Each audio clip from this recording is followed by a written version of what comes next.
Have you ever thought about becoming a surrogate? Do you even know what a surrogate is? My name is Tasha. I have been a surrogate 3 times now. I'm actually pregnant with my 3rd surrogate baby right now. And I'm here to talk about surrogacy and what it is. And maybe convince you to become a surrogate too.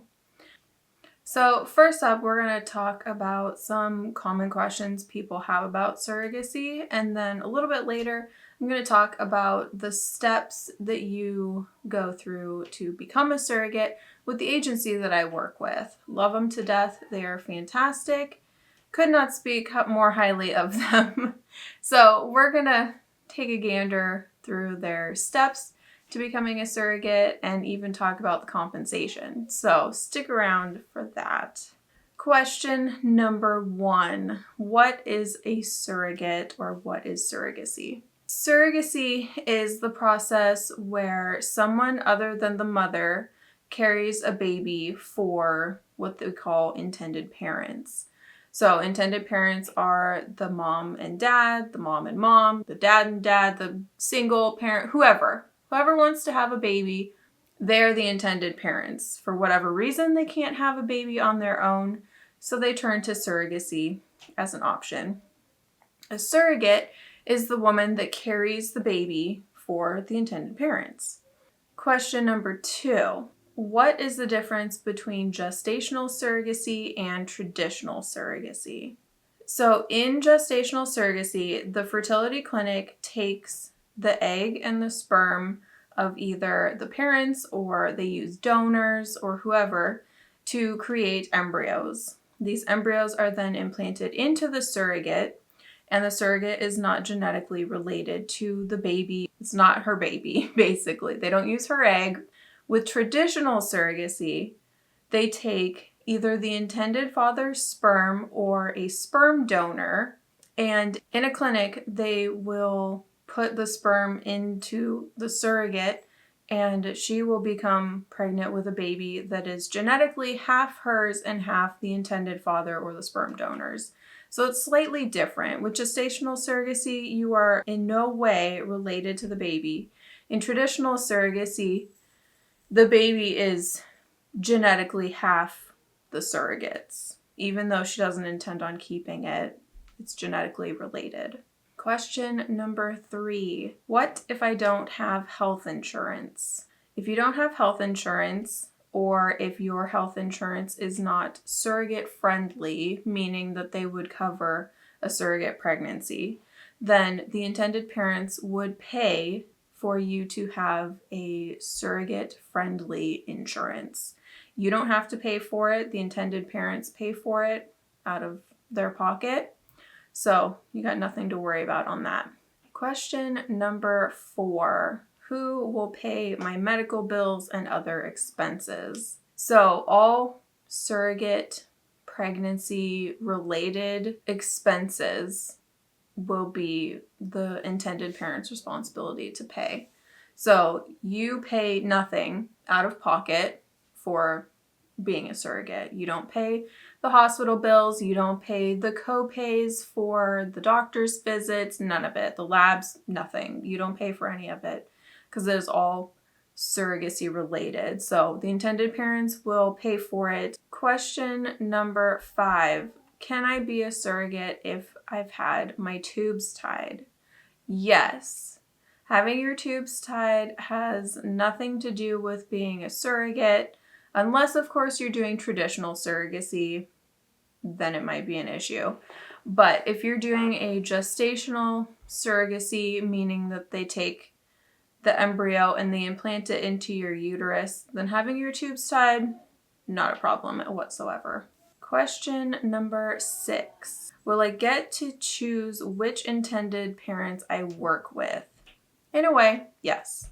I work with Northwest Surrogacy Center, and what they do is they take your profile and they look at the intended parents' profiles and they try to match you with intended parents and vice versa with people that have similar thoughts. So they look at a number of factors like personality and expectations, throughout the surrogacy process, if you want to stay in contact with your intended parents, or maybe you don't. Some surrogates and intended parents would rather not talk to each other. They just want a baby and the surrogate just wants to be pregnant. I mean, it's totally up to you. Not judging whatsoever. I personally would never work with intended parents that are like, we don't want to talk to you during the whole thing. We just want a baby. But that's me.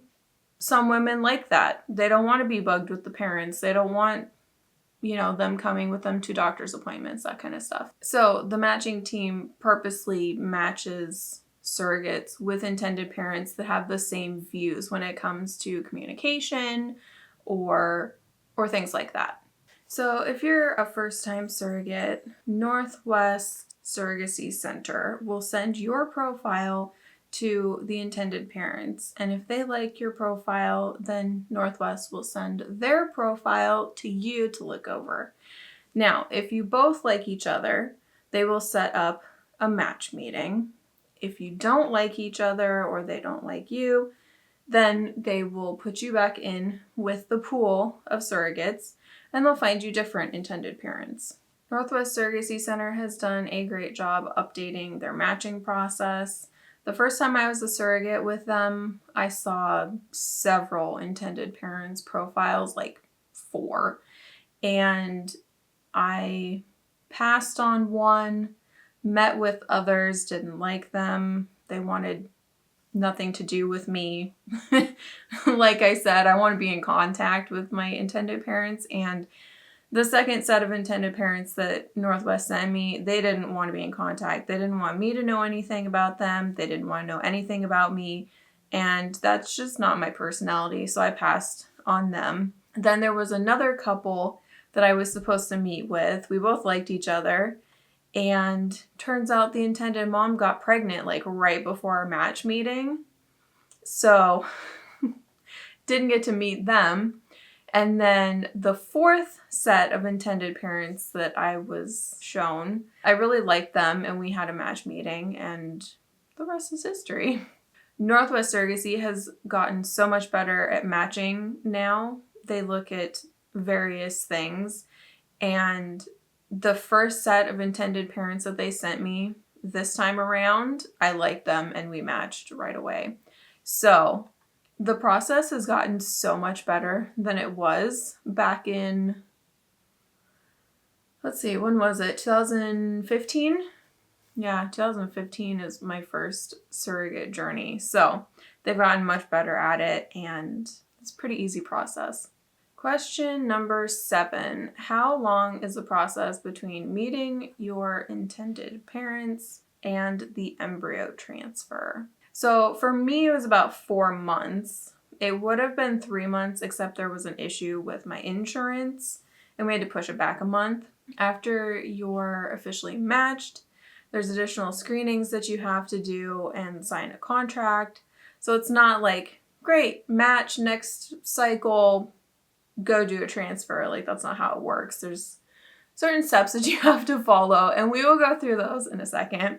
According to the Northwest Surrogacy website, many surrogates give birth about a year after they meet their intended parents for the first time. And for me, that's exactly plus the month that I had to push the transfer back. So it's 13 months from the time I met my intended parents till the time that I will give birth.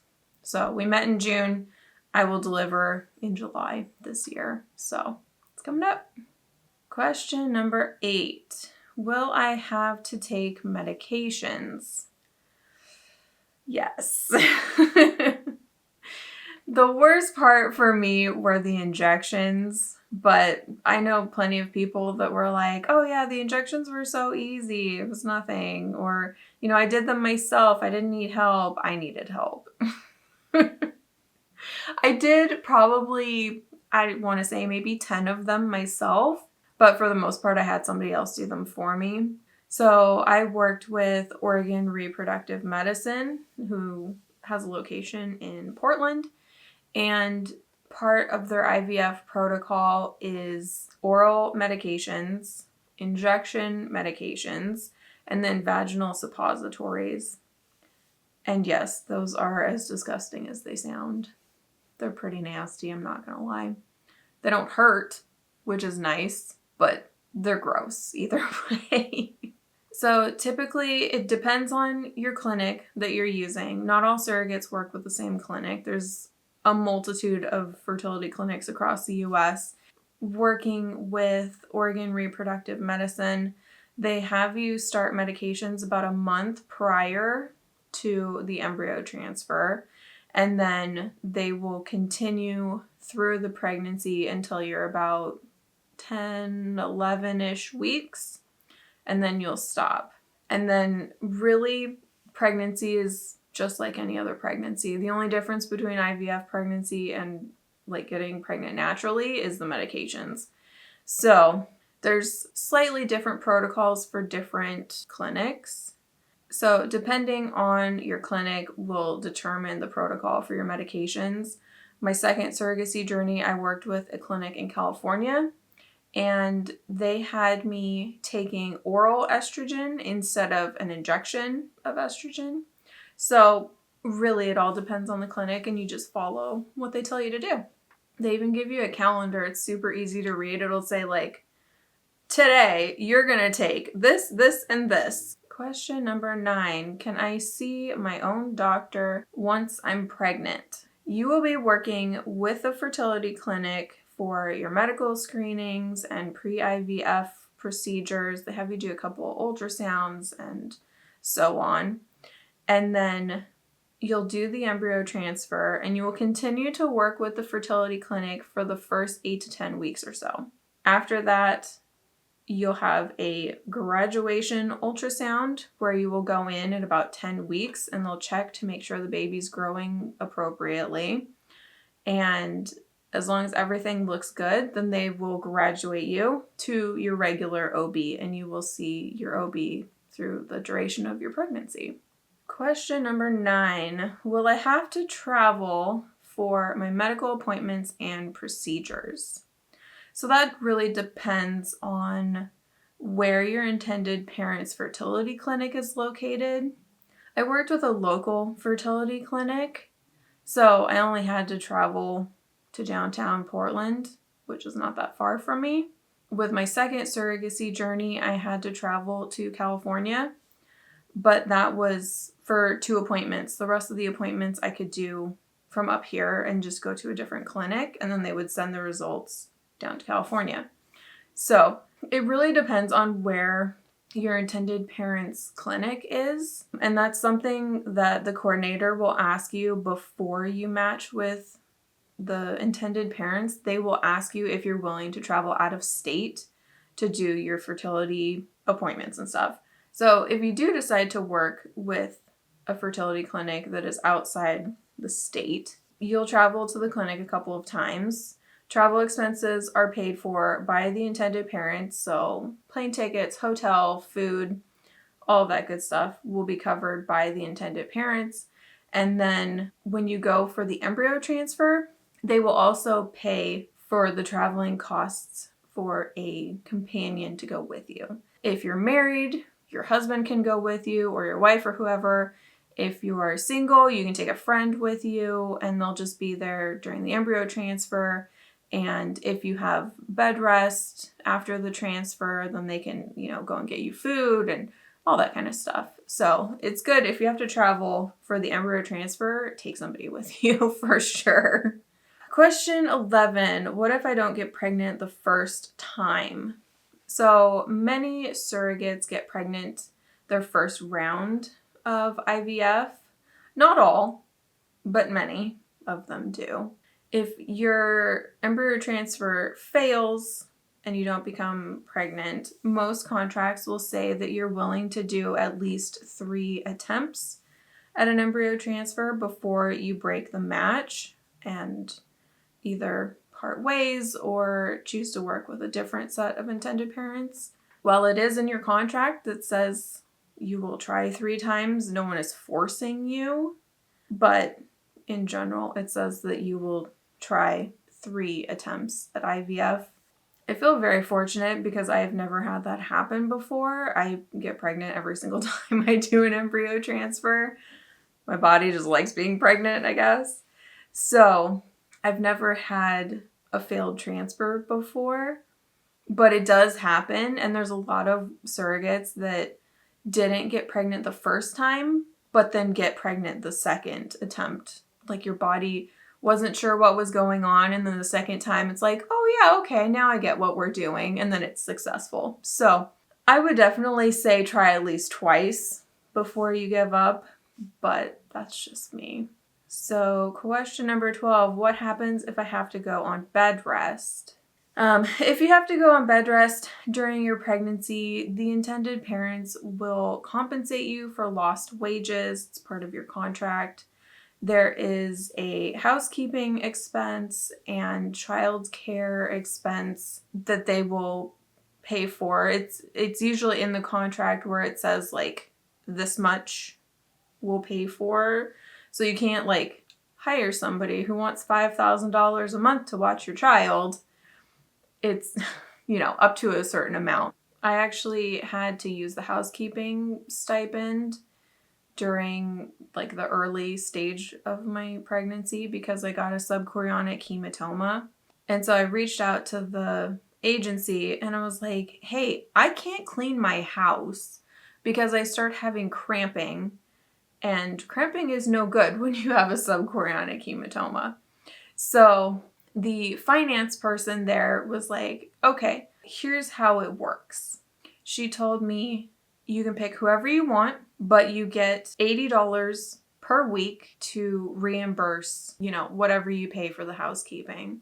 So as long as you keep it under the maximum amount, it's paid fully. So I actually had my cousin come. I was like, hey, you want to earn some extra money? She's like, sure, great. What am I doing? I'm like, cleaning my house because I can't do it. So like she would come in, she would vacuum and mop the floors. She would clean the bathroom. She would clean the stairs, like all these various things. And then I would pay her and the agency would just reimburse me. So I wasn't out any money, which was super nice. And my house was clean and the baby was safe because I'm still pregnant. So it worked out well. All right, question 13. Who will be responsible for the baby if the intended parents divorce or if they die while I'm pregnant? Hope for the best, plan for the worst. I have heard of this happening before, but not often. I think I've only heard of intended parents divorcing one time. I can't think of any others. I think it was just the one surrogate that I was talking to where her intended parents were getting divorced and she's like, what's going to happen to the baby? If they do end up getting divorced while you're pregnant, it's no different than if they had the baby themselves. They'll have to go through the normal channels to set up custody. So in the event that the intended parents die, like in a plane crash or a car accident or, whatever, if they end up dying, they will have set up a legal guardian ahead of time. My intended parents have, I believe it's her brother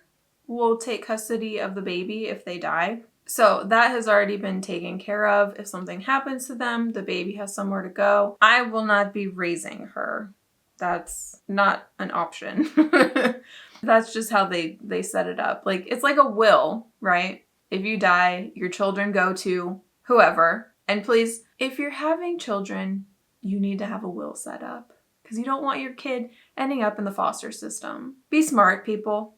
Set it up now so that in the event that you die, even if you're in your 20s, things can happen.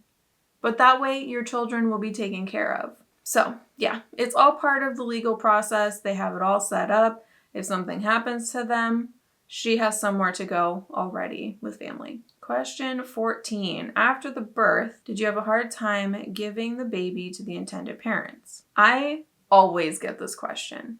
Always. I have never not gotten this question. In a word, I would say no. Surrogacy is different than when you're pregnant with your own baby. Technically, you are giving the baby back to the parents. It's not like you're giving away your baby. In my mind, surrogate babies are more like my niece than my child, if that makes sense.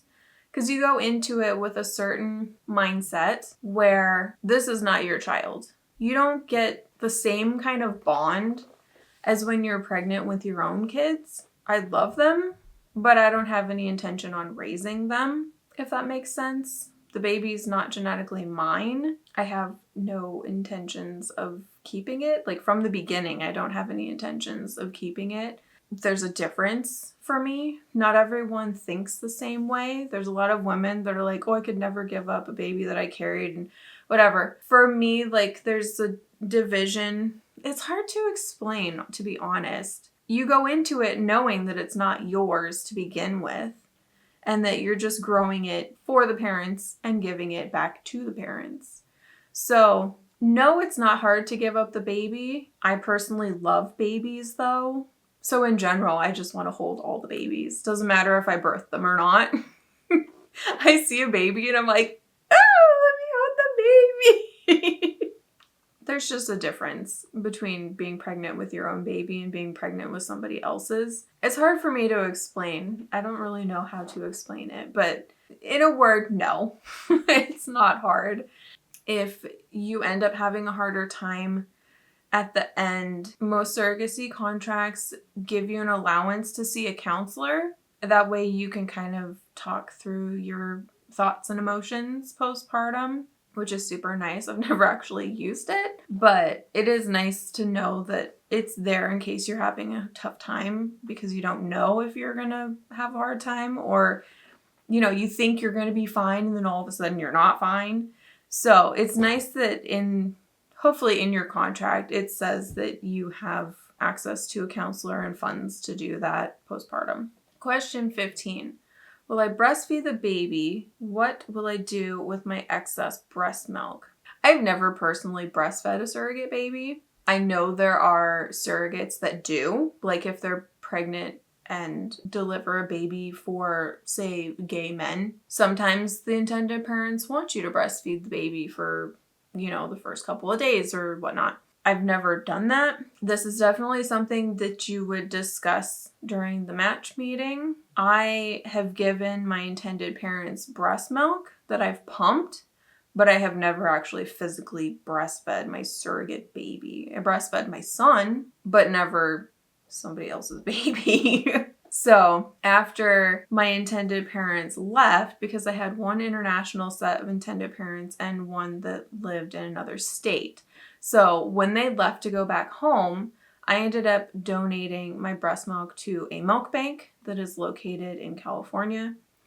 And I did that for about 18 months and donated over 20,000 ounces. So a lot of milk. I think I calculated it and it was like 156 gallons or something like that. It was something crazy. But no, you do not have to breastfeed the baby if you don't want to. You don't have to even pump breast milk if you don't want to. That is something that you will talk to your intended parents about during the match meeting. And so it's all figured out ahead of time. You don't have to worry about it at the very, very end. Okay, now let's talk about money. I know you have all been dying to know how much you make as a surrogate. But first, question 16, does being a surrogate cost anything? No, it should not cost you anything. Everything surrogacy and pregnancy related should be covered by your intended parents. The only expenses that I have is gas to and from my appointments, and then maybe lost wages from missing work for those appointments. But with Northwest Surrogacy, they give you a monthly like miscellaneous expenses amount of money. So all those, you know, gas to appointments or time off work is covered in, you know, what they give you for miscellaneous expenses. So no, it should not cost you anything out of pocket to be a surrogate. Question 17, how much compensation can I expect? I am actually going to take you to the Northwest Surrogacy Center website and we can look at this together. Okay, so we're going to go to the Northwest Surrogacy Center website, and up at the top you have a section for surrogates. Click on that and go down to compensation. Now I'm going to put in for a first-time surrogate that lives in Oregon, just because I live in Oregon and most people are first-time surrogates. So it says you'll receive $46,140 or more as a first-time surrogate. Standard compensation gives you a breakdown of what that means. You've got the base compensation is $40,000. You've got monthly expense allowance, which is the $200 per month for miscellaneous expenses that you have. Your payment for the embryo transfer. At a certain number of weeks of pregnancy, you will receive this maternity clothing allowance, which if the embryo ends up splitting and you're pregnant with more than one baby, you'll get an extra $250 for that. There's also a pregnancy wellness package that you can use for massages or yoga or whatever you see fit. And then there's a housekeeping amount that you can use. If we scroll down a little bit further, there are the variable compensations. So these are things that not everyone is going to have happen. Okay, so childcare beyond usual amount, that would mean like if you're already paying for childcare, they're not going to just take over the payments for childcare. It's if you need extra childcare when you're pregnant. There's lost wages for surrogate and partner. I've never had a partner when I was a surrogate, so I'm not 100% sure what they cover for that. If you're having to travel more than 40 miles from your house, they cover certain things like, I'm guessing, gas mileage or maybe a hotel if you have to drive like hours to get to your clinic. Pumping breast milk, attended parents will pay $300 a week for that. Like I said, if the embryo splits and you end up carrying multiples, you will get an extra $5,000 on top of your base compensation for each extra baby, I guess. Counseling, if you need counseling, there's $1,000 for that. If you end up needing a C-section, you get an extra $2,000. Doctor-ordered bed rest, that would mean if there was a complication, then they would cover your lost wages for the bed rest. Housekeeping stipend, $80 a week if you're on bed rest, or if you cannot physically clean your house. If you need an invasive procedure, you get an extra $750. Termination after the 13th week, you get an extra $2,000. If you end up losing your fallopian tube or an ovary, there's an extra $2,500. And if you end up losing your uterus, due to a complication or, delivery issue, then you would get an extra $5,000 for that. So all these amounts depend on what you and your intended parents choose or negotiate, I guess is a better word, during the contract phase. So these are like standard costs of things. There's some other surrogate benefits. Paid for by the intended family is medical insurance if you need it, the IVF cycle and related testing costs, prenatal and delivery medical bills, psychological screening, life insurance policy, private attorney fees for the contract. That's your attorney fees they pay for. That's your life insurance policy they pay for. And then legal costs for the parentage proceedings. They cover all of that. So you don't pay any of this. Northwest Surrogacy Center also provides some things for surrogates, like a surrogate Facebook group. There's monthly meetups. So you get an individual case manager with support, obviously. So that means that you won't be dealing with multiple case managers. You have a single case manager that you contact if there's issues or you have questions, any of that kind of stuff. They also have offices in Oregon, Washington, and California if you want to go in person and talk to someone there. They have attorneys on staff. And then there's also this nice little surrogate referral bonus if you so choose to tell other people to sign up with Northwest Surrogacy Center, which is super good. So, question 18, how often do I get paid? So, payments can be a little bit random when you are in the beginning stages. When you sign the contract with the parents, you'll start getting a monthly allowance, which is that, I believe, $200 that I mentioned before. When they do the heartbeat confirmation at about 6 weeks, then you'll start getting your monthly compensation. So that base amount, they divide it up into, I believe, 10 payments. And so you'll start getting that monthly compensation, whatever the amount divided by 10 is. When you reach a certain number of weeks pregnant, you'll get things like the maternity clothes allowance. And then depending on your circumstances, there's the various other compensations that you'll get for like invasive procedure or whatnot. I do have to mention that experienced surrogates get $10,000 more than the $46,000. So you'll get $56,000 for your base compensation. And question 19. I've gotten this question many times before in the past. Also, do I have to claim surrogacy compensation on my taxes? It has been drilled into many surrogates' heads not to answer this question. I am so sorry. I wish I could tell you what I do, but I don't want to give people the wrong information and get in trouble for that.